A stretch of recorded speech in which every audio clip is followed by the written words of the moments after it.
होलिका ने घोर तपस्या की, जिससे प्रसन्न होकर भगवान ब्रह्मा ने उसे एक ऐसा आवरण दिया जिसे ओढ़ने के बाद वो कभी जल नहीं सकती थी।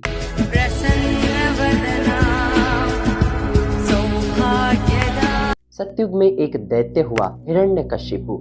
इसी हिरण्यकशिपु और कयाधु के पुत्र के रूप में भक्त प्रहलाद जन्मे, जो प्रभु विष्णु के परम भक्त थे और भगवान विष्णु को ही अपना सब कुछ मानते थे। परंतु अहंकार में फंसा उसका पिता अपने आप को ही भगवान समझता था। जब प्रहलाद ने इस बात को मानने से इनकार कर दिया तो हिरण्यकशिपु ने उसे मारना चाहा और अपनी बहन होलिका को बुलाया। होलिका, जिसने कठोर तपस्या करके भगवान ब्रह्मा जी के पास से एक वरदान प्राप्त किया। इस वरदान के अनुसार भगवान ब्रह्मा ने उसे एक ऐसा आवरण दिया था जिसे ओढ़ने के बाद किसी भी प्रकार की शक्ति या अग्नि उसे जला नहीं सकती थी। इसी वरदान के प्रभाव के कारण वो भक्त प्रहलाद को लेकर जलती हुई अग्नि में बैठ गई।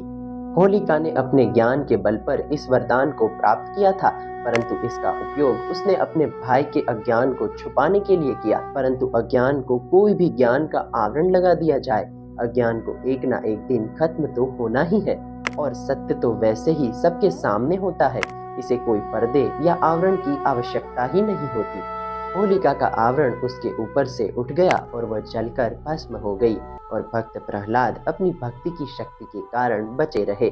बस इसी बुराई पर अच्छाई की विजय के रूप में हम आज भी होलिका दहन करते हैं।